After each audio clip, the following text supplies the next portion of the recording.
Christine Schneider, the visceral voice.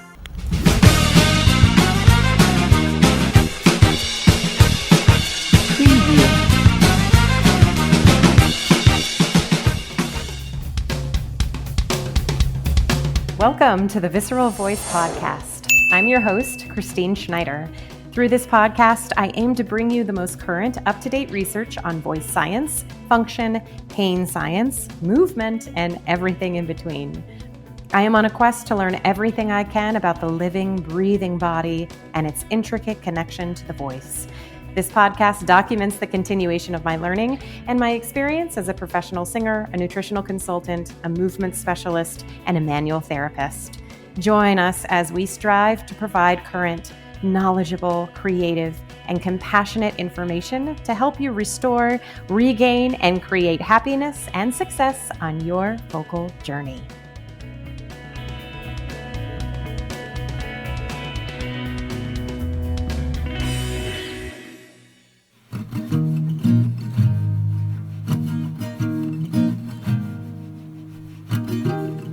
Hello, everyone. Welcome back to the podcast. Today, I have a conversation with Nic Redman. Nic is a voiceover artist, a vocal coach, a podcaster based in the UK. She provides voice, speech, and recording coaching to podcasters, actors, comedians, public speakers, business professionals via one-to-one sessions, group workshops, and residential retreats. She's the founder of the Voice and Accent Hub group on Facebook, a 5,000-strong community of fellow voice geeks, and hosts the Voice Coach podcast, offering insights into spoken voice training. Nic has also co-presented the award-winning Voiceover Social podcast, offering insights into the voiceover and audio world. As a voiceover actor, Nic works internationally, voicing commercial, corporate, and character scripts with a client list including Tesco, NSPCC, and the BBC. I had a wonderful conversation with Nic. We had a blast chatting, and of course, like many of the episodes, I could have talked with Nic for so much longer. But I hope that you enjoy my conversation with Nic Redman. Hi, Nic. Welcome to the podcast. Hi, this is so exciting. Fangirl time. Yes, I'm so excited to be talking with you as a voiceover artist and a coach. And I don't think I've talked to anyone who is in that field, though I do have clients who do voiceovers and who do audiobooks, which we will talk about today because, wow, I mean, your voice is everything for voiceover and audiobook. So thank you for being here to talk about voiceovers, audiobook, voice coaching, all of the things. How about we just start with giving us a little background into how you got into voiceover, how it all kind of mapped out for you in your journey. Yeah, so I trained as an actor originally and was kind of titting about the West End a wee bit, doing musical theatre. And at some point during that process, someone was like, "Oh, you're Irish. My friend needs an Irish voice for a voiceover. Do you want to come and do it? We'll give you, I don't know, something like 300 quid for an hour's work or something." And I was like, "Yes, I will come and do that. Thank you very much." So I dillied off to a studio and I jumped in the booth. And it was just the most amazing, exciting, liberating experience because it was all about my voice. And I'd spent quite a long time with musical theatre, feeling like it didn't really fit in, feeling like my voice didn't match my physicality and my look. And I was getting lots of feedback that was like, "In 10 years, you'll be really successful. But for now, we just need to wait for the." It just was so frustrating because so much of it was coming down to physical aesthetics, not matching my sound aesthetic as a singer. And then I did this voiceover and I was like, well, own it. Like I was good at it. It was easy. I enjoyed it. And I was like, wow, I want to do more of that. So I did what I do, which is get stuff done. And I got on the internet and I researched like, how to be a voiceover? How do I do this? And then I snuck into something called a West London voiceover meetup which was terrible because I lived in South London and I thought, oh my goodness, but I'll not tell them. I pretend I lived in the West. And I snuck in and I just like chatted to some people and I learned that they all had home studios. So I got on the internet and I spoke to somebody and I did some research and I bought some equipment and I set up let's call it a studio, but it was basically quilts attached to a wall in a cupboard off a box room off an attic in my parents' house. And I literally had to like crawl in on my belly and I was recording lying down on my belly. I mean, ridiculous. But, it got the job done and I got on the phone and I told people I was there and I did some marketing and the voiceover kind of snowballed from there, really. And that was probably nearly 20 years ago now. I was doing voiceover and stand-up comedy at the same time, so I'd be like gigging in the evening and then doing voiceover in the day, and it was brilliant. And then in terms of the coaching, I suppose I just got fascinated by the potential of the human voice, and I thought, well, this is interesting. I want to learn more about what my voice is capable of. And I found the MA Voice Studies course at Royal Central School of Speech and Drama. And I was like, oh, well, this looks good. I'll try and get on. And I got on and I was like, right, I'll see if I can pay for it.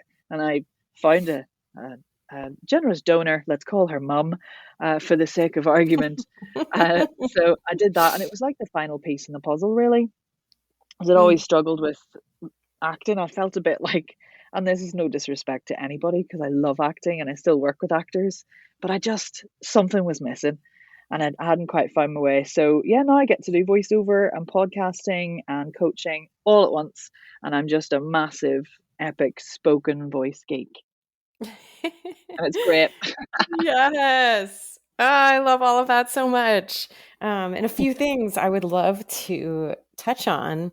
One, as you're talking about being able to use your voice and where it was solely on your voice for voiceover, we've kind of, as we've written back and forth and emailed, you talk about the importance of helping train people to sound like themselves, to sound like yourself into the mic and not trying to sound like someone else or something that you think might be aesthetically pleasing. And I love that you wrote that so much. Do you want to chat about that? Do you want to just kind of expand on that? I think that's so important. I think nearly every voiceover starts out as a voiceover trying to sound like all the voiceovers that have come before them, Even when I listened to my first recordings, I was definitely trying to sound like the posh lady from Radio 4, that's a kind of UK reference, but there's this Northern Irish lady who has quote unquote posh Northern Irish accent. She's got a beautiful voice and I was like, well, I'll just try and sound like her. And I was fine, like you get the work, but I think ultimately what it does when you're focusing on the aesthetic over the connection with the audience is that it puts this barrier up and you're constantly like monitoring yourself and you're constantly going, how does that sound? Does that sound right? Do I sound how I should? And for me, it's not the most, for want of a better word, because it's kind of a buzzword, but it's not the most authentic way to communicate. And your job as a voiceover artist is to communicate, whether that's the message from whoever the client is, whether that's guiding somebody through an e-learning module, whether it's doing a particular character in a video game. Your job is to communicate something and to connect with somebody and make that person want to do a thing, read a thing, join a thing, investigate a thing. For me, that has to come from an authentic place. That's the kind of emotional on my soapbox kind of answer, I think. But ultimately, also as a voiceover artist, let's be honest, there's absolutely fucking loads of us now, particularly since lockdown, because everyone and their brother has decided they're going to do a wee bit of voiceover and they've all got microphones in the closet, which is great. Like, fine, fair play to you. But the only thing you have as a USB, literally, in the voiceover industry is your voice. And that probably sounds really obvious. But why then, if it's the only unique thing you have to offer, why is the instinct and the trend to try and sound like somebody else who's already working? It just doesn't make sense to me. So I'm constantly get people coming to me and they send these demos or they send samples or they'll speak to me in their voice, their lovely, interesting, quirky, full of nice, wonderful features voice. And then I'll go, okay, let's read a script. And then they start doing this and sounding like somebody else that isn't them. And it's like, Oh, okay, here we go. So I'm just like, strip it back. Let's do some warm ups. Let's get to know your voice, its capabilities. Let's focus on connection to the listener. How are you trying to affect them? What do you need them to do? How do you want them to feel?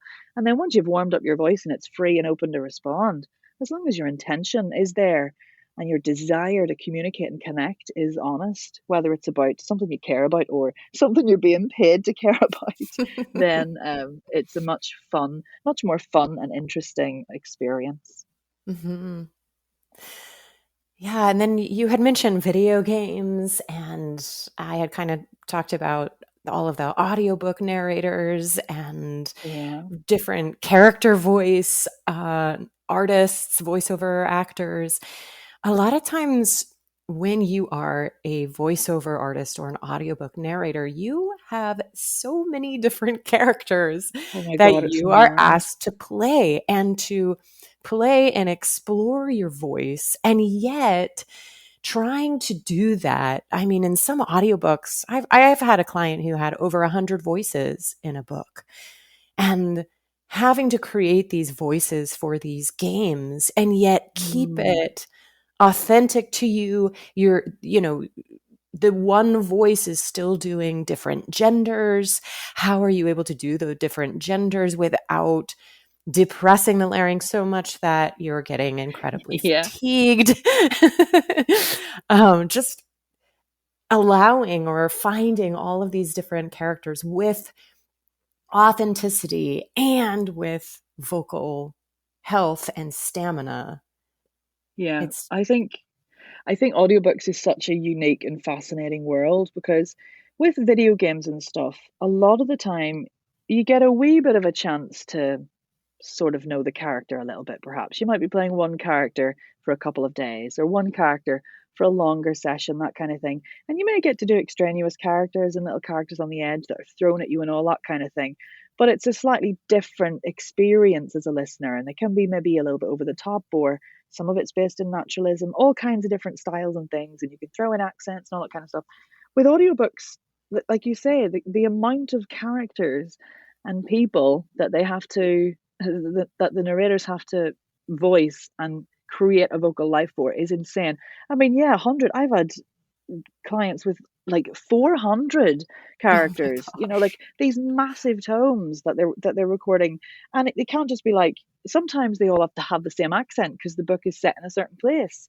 So I think the trick with characters, firstly, you mentioned it yourself, I think, like warm ups and prep and vocal freedom, and making sure technically you're not doing anything that is going to be detrimental long term. Because particularly with audiobooks, and there's always exceptions, most of the time, the listener, the aesthetic for the listener shouldn't be like really over the top and really mad. It's supposed to be easy to listen to and quite chill, and a lot of it based in naturalism. And they talk a lot about, a nod to this particular accent or elements of certain character type. Um, you know, th- so it's not like you're going, all right, no, I'm being a man from Yorkshire, or anything like that. It's sometimes just flavors of, and I think the best narrators are the ones who, yes, have access to that manipulation and that variety, but they stay solely focused on trying to, like, honestly embody who that little character is for that one or two lines, which is a massive job, which is why I don't really do audiobooks. But I honestly think, particularly with the gender swapping from one gender to the other or staying fluid within the genders available, it's it's also thinking not just about the tonal quality. So, yeah, not just about what you might do with the vocal tract to manipulate the shape and the space to change the resonance, for example. It's about thinking, how does this character think? So, I'll make a very sweeping, very binary gender kind of observation here is, women think differently to men, or for example, thought when I say think, I mean thoughts form in different ways. Same with kids. If you're playing a kid, the way a child forms their thoughts and the way their sentences are constructed is completely different to how adults form their sentences. So it's not just about finding a squeaky little boy voice. It's Mm. about thinking, how does that squeaky little boy create his thoughts? Like, what's going on in his head? So it is really about getting in there and thinking about sentence structure, prosody, um, also things like articulatory features. So what's going on with the tongue? What's going on with the teeth? Is it a wide set mouth? Are they pouty? Is there jaw tension? Is there something in the physicality of the character that can sort of imbue the sound with something as well, the voice with something? Like, there's just loads to it. And I Mm. think it's a big, huge mixture as a coach with finding what works for the client, um, in terms of their style and the books that they specialize in, and also the voice that they have and what's available to them, and also their recording setup and their schedules and their desires in terms of how much they have to record every day, how much they like to record every day. It's a huge big labyrinth of things to to work out. That was a bit long and meandery. Sorry about that. No, no, no, no. It was great. Before we kind of move on from audiobook, right before we started the recording, you had kind of mentioned, reading the book and prepping the book and then reading the entire book plus all of the different characters. And then a lot of audiobook artists are also editing their book. And so I Yeah, just want to say to the listeners, I have the great opportunity of working with a lot of audiobook artists, and it it's demanding. It's a really demanding, vocally demanding profession. hmm, I have such great respect for it, and I hope that in one of my hopes for this episode is to really kind of enlighten the listener to realize how much goes into that craft, how incredible these artists are, and just kind of give them a nod and to their amazing work that they're doing, so that we can all have the wonderful experience of audiobooks. yeah, I And completely agree. God, some of yeah, them are prepping a book and recording a different book at the same time. And I'm just like, wow. I mean, that is insane. It's insane amounts of characters and voices to find, but there is a way through, and that's what I love about working with audiobook narrators. They're all incredibly intelligent and incredibly focused, and they come going, this is happening and this is happening, and I've tried this, and what can I do about this? And I often find them very solution driven, mm, which I love. mhm. Yeah, you had talked about your first home office, which I just love so Oh much. I mean, I'm sure it was not comfortable at all. my God, it Um, was terrible. oh, but you did it. But you did it I and did you created it it work. and Yeah, you started it. And I think a lot of people, it's like, oh, I can't do that because I can't build something like that. Where when you throw something into action, you can always continue to make it better. But just by starting something, that's the beginning, right? You just have yeah, to start it. So how do you often with your artists that you coach, how do you recommend setting up or building a home office? yeah. I tend to work with quite a lot of most of my clients are quite experienced, so they have sort of been through the home studio development process over various years. I think that beautiful phrase "done is better than perfect" is really important when you're starting out, because you have to start somewhere.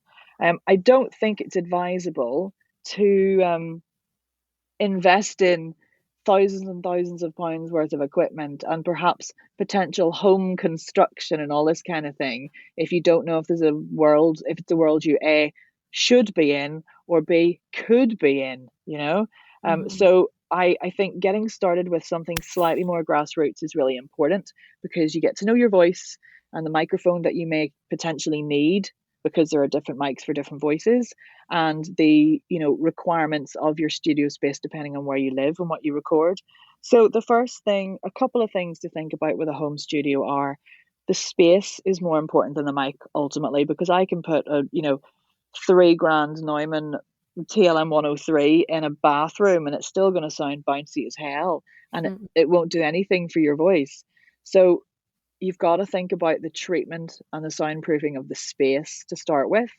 And I have seen so many different variations of this, from mics in wardrobes to mics in storage crates packed with cushions, to all kinds. At one point, I was living in London in a tiny room that was literally a triangle, like a wedge of cheese. So at one end was big enough for a bed, and then the other end was so like skinny. The only thing I could put in there for a studio was like I bought this massive old vintage suitcase, and I put some what do you call those things?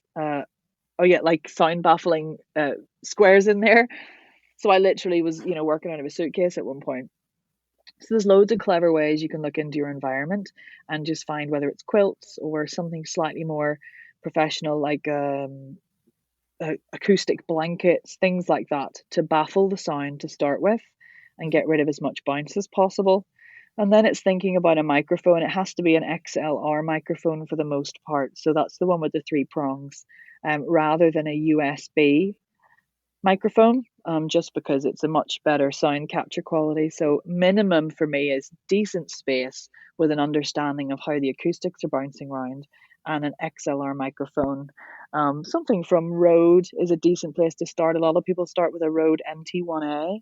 And then you'll need a little interface, and there's a company called Focusrite who do really great interfaces that are very reasonably priced. So space first, mic second, I think. Great. Thank you for that information. So sometimes, or often, I hear, especially being in New York City, that for voiceover artists who are doing this in a home office, sometimes you have the hours that you have put aside to do this particular project, but your surroundings aren't really conducive to your hours. So maybe Oh my there's God, construction yeah. going on, or maybe there are neighbors who are moving, or whatever. And so your hours that you had placed aside are suddenly messed up, and you realize that the only time to do this project would be overnight during the Hmm. wee hours of the morning when everyone else is asleep. Um, so and obviously this does bring back in those audiobook artists that have several, however many hours, 3 to 7 hours of um, narration in one given time, having to completely disrupt sleep to get projects done. Hmm. Um, yeah, I don't know. Can we chat about that a little bit? I just find Yeah, it oh my God, so yeah. And fascinating of like having and to I don't know how. recognize your surroundings. Yeah, like New Yorkers, you get my respect. I was in New York and I don't remember any moment of silence ever at any point during that trip. And I live in, like, as we would say in Ireland, like buck arse nowhere in the middle of England. Like literally in the middle of England, in the middle of the country. There's the only noise I have to contend with is like birds, birds and wind. So honestly, I have no idea how people do that. But also it's like it's people who start this job or start narration alongside a day job as well. It's not Mm, just people for whom there's sound issues. It's the fact that if you want to be a voiceover artist but you have to run another career until it becomes profitable, you will be up recording a lot. mm, So I think one of the things I advise is firstly really getting to grips with your technique and how your voice responds in those situations. I've mhm, done the odd jumping in the booth to record something quickly for a client in the US or Australia or something, and I know my voice isn't not often at its best. Um, Sometimes it's because by the time I get the email, I've had a little whiskey or something of an evening. You know how it is. yeah, But yeah. I think the best thing you can do, and one of the things I advocate most for in all my coaching, is awareness and autonomy over your voice and how to make sure it's at its best. And that takes a bit of experience, a bit of doing and reflecting and noticing and picking the hours that work for you. It's the same for people juggling family. I've got clients with small children, school runs, and often my some of my clients on particular sides of the US are like, yeah, I can do a session at 5 a.m. with you because it fits your time zone. But also, that's when I record anyway, because I have to record 2 hours before my kid wakes up. Mm, Uh, so, know yourself, know your voice, always work for release, and always, I'm sure, well, you may or may not. feel the same, but for me, it's all about ease. Finding ease on the spectrum of what ease means within the recording context that you have created and that you have to record within. Um, the worst thing for a long form narrator is when they find anything particularly effortful physically in the voice. So I'm always looking at alignment first. I'm always looking at releasing the body, introducing reset routines, 5 minute resets, cool downs as well, crucial to that maintenance of the voice.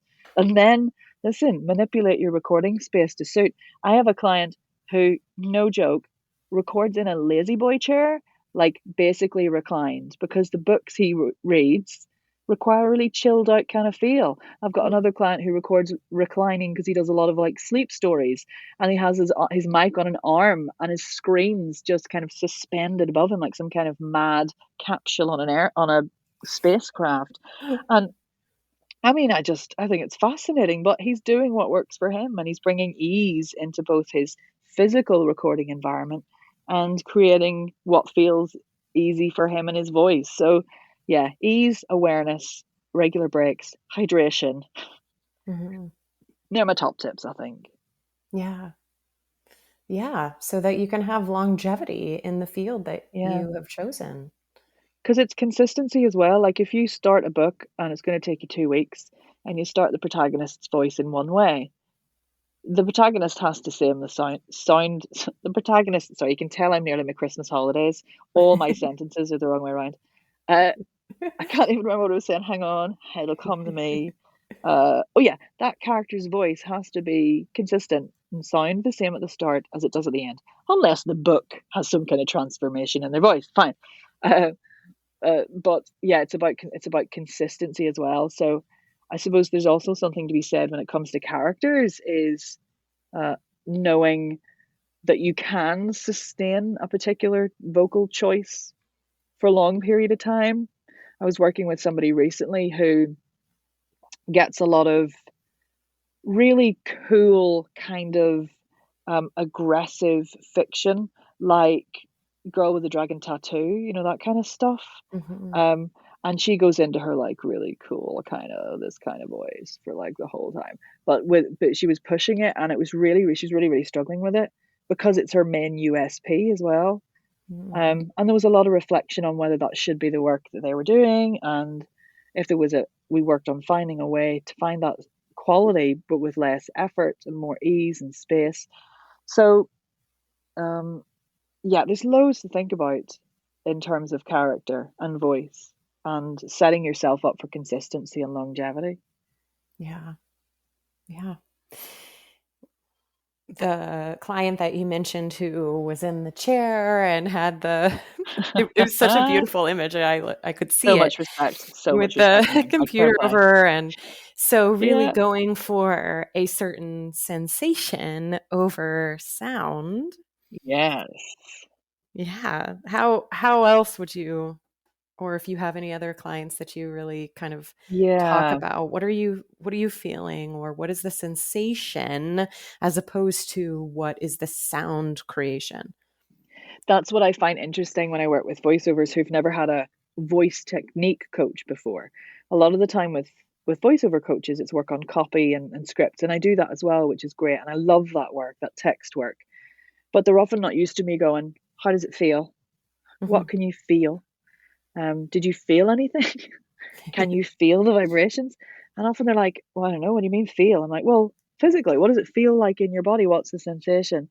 And I talk about sensation over sound loads um, because, and this I think is about monitoring. Ultimately, you spend so much time as a voiceover, if you choose to record with headphones on, because people are listening out for flaws. They're listening out for clicks and pops and breaths that are too loud and lip smacks and all this kind of stuff, which in itself causes issues. But you're constantly monitoring your voice, and Mm-hmm. that can take you away from what you're trying to connect with in the text and things. I tend to recommend people record without headphones, but that's by the by. But for me, one of the ways into that and reducing that monitoring is thinking about your voice as a felt sensation rather than something that you hear all the time, so that you have the autonomy again to go, that didn't feel as easy as it did yesterday. I wonder why. What did I do differently in my warm-up? Did I have too late a night? Was my session longer yesterday? Am I anxious for some reason today? Can I feel some tension in my body? And I think one of the things that really excites people about that is that they feel like empowered to know what their voice needs rather than be freaking out all the time about how they sound and making themselves sound a certain way. And certainly when people do my online course, I mean, it's literally called the Vocal Empowerment Program. It's all about like learning what your voice feels like in your body, what that translates to in the sound, sure, but knowing that if it feels a different way, you can implement certain strategies to get it feeling how it needs to, or just noticing that felt sensation is so important for maintenance and vocal health. Do you agree, like, about the sensation over sound thing? Oh, yes, absolutely. I think, Okay. especially in this field, when you are asked to edit, you're asked to put on an editing hat and editing ears, Yeah, and you yourself are the artist. So, how can you separate being the artist and wear the artist hat before you wear the editing hat and not wear the editing hat during your artist work? It's it's such a really difficult. such a skill. Yeah, it's really hard, and I do find that that's what the newcomers to audiobook and voiceover struggle with. I had a client recently who's going to do some sessions in the new year telling me that they record because they're so concerned about their breath Mm, and what's happening with their breath. They record like one line at a time and then listen back mm, and then record the next line and then listen back. And I just think, holy moly, that's an intense process that is going to be very, very long. And they know it's inefficient. But also, you're constantly going, I best listen to that and see how it sounded. I wonder how that sounded. Um, mhm. and I'm just think, God, it must interrupt the flow as well, really. Yeah. So I think it is a skill. It's a learned skill. But I think all you can do as an audiobook narrator is get swept away with the story that you're trying to tell. Mhm. I mean, once again, I know a lot of narrators out there who do books that maybe you wouldn't choose to read normally, or they get to the end and they go, "That was terrible. I had a terrible time." Um, but it's still your job to pretend, and I think you've got to find a way to connect with that and know that the person who's chosen to listen to that clearly has some reason to listen to that, and you have to honor their excitement about, I don't know, whatever the topic is. So yeah, I think it's trying to get swept away in the story and the narrative and finding a way to connect so that you're not worrying all the time about how you sound. And Mhm. then you stop and you edit and you can change hats and then you can get back to it. But it is hard. Right. Well, and keeping the flow. You had mentioned keeping the flow, and I think that's so important. When we have a Yeah. conversation, there's as we've been conversing for the last 30 minutes, there's a flow of it because we're listening to each other and having a conversation. And if we're constantly picking at it, it's not going to have that flow. Yeah. One of the things that I work most on with audiobook narrators is breath. People get Mhm. really hung up on noisy in-breaths. And sure, you and I know there are technical ways to reduce noisy in-breaths and stuff you can do in the vocal tract and all that kind of thing. Um, but I also spend a lot of time reframing with narrators what breath for speaking and conversation actually is. So there's a huge hang up on like taking massive breaths to get to the end of these huge long sentences and these huge long meandering poetic expressive thoughts, and I keep saying to them, hang on a second, in real conversation, do you speak in organized, sensible, short thoughts? No. You speak in or massive, long, meandering thoughts that go off like one leg of a spider diagram and then they come back in the middle and then somebody else says something and you join in. And like, firstly, as speakers, we're used to big, long, massive, meandering thoughts. Like our body totally gets that as a physical sensation and as an ability with the voice. But secondly, as listeners, we're used to listening to breaths and we're used to listening to those big long thoughts. So I think it was Barbara Houseman who said it to me first. I don't know if you're aware of her books, Finding Your Voice, Voice and Text. She's a remarkable lady in the speech coaching world. And she said to me when I interviewed her for my podcast, the Voice Coach podcast, she said, it's not about one breath, it's about one thought. And that's it in a Mm, nutshell. As long as the intention to communicate the thought as a whole thing stays there while you take little breaths or big breaths or whatever's required, then the listener will stay with you. Yeah.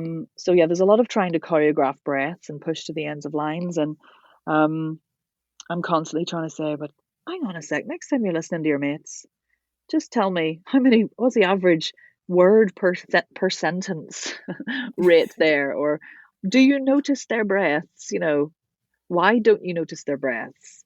What is it about what they're doing or how they're speaking that means you don't notice their breaths? So, aside from the fact that there are some technical reasons why breaths are loud that you can work on, a lot of it's about reframing that, yes, this is a technical art form, but it's based in very instinctive processes that we do every single day. Well, in my house, we're big talkers, unsurprisingly. My husband's a comedian, so he's constantly talking, and I'm constantly talking, and my son is a combination of both of us, so he's constantly talking. So you and I are both major advocates for vocal maintenance and vocal health and maintaining vocal health. And you had said cool down, which of course I was like, yes. And a lot of people Yeah, don't know. I say cool down and they have no, especially at a lot of the universities when I go and teach at a university and I'm seeing a first year class, and I'll say, who warms up? And, several hands come up, and then I'll say, who cools down? And they kind of look around like I don't even know what that is. I've never heard of that. So I love that you mentioned cool down. And for the voiceover artist, how do you go about a cool down? yeah. So this may be similar for singing, but for me, it's about bringing your voice back down to wherever it's habitually comfortable day to day. Mm-hmm. So, it's the same with any sports person who does a big sports thing and then has to just exist as a normal person doing normal physical things. They all cool down, don't they? Like we Mm-hmm. know this, we know the kind of reasoning behind it.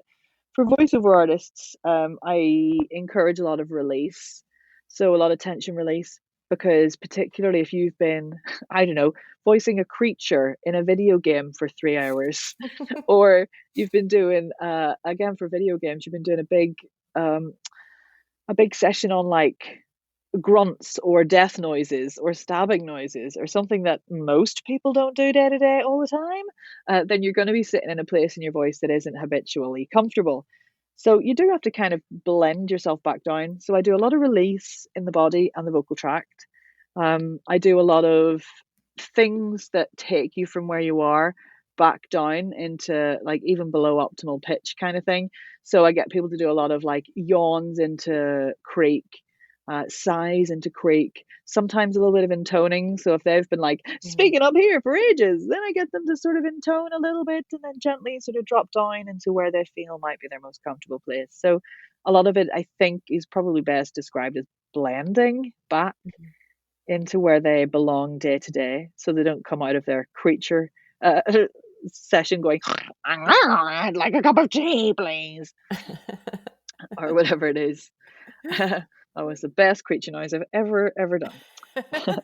So yeah, tension release, body release, and blending, let's call it. Great. Nic, it has been so wonderful to get to chat with you and to hear your voice and Yeah, have a oh, so nice to conversation talk to you listening to too. your wonderful voice.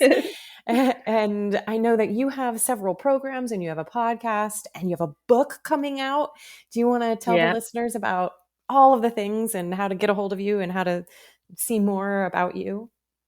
Yeah, all of me is on my website, nicredmanvoice.com. You can find everything there.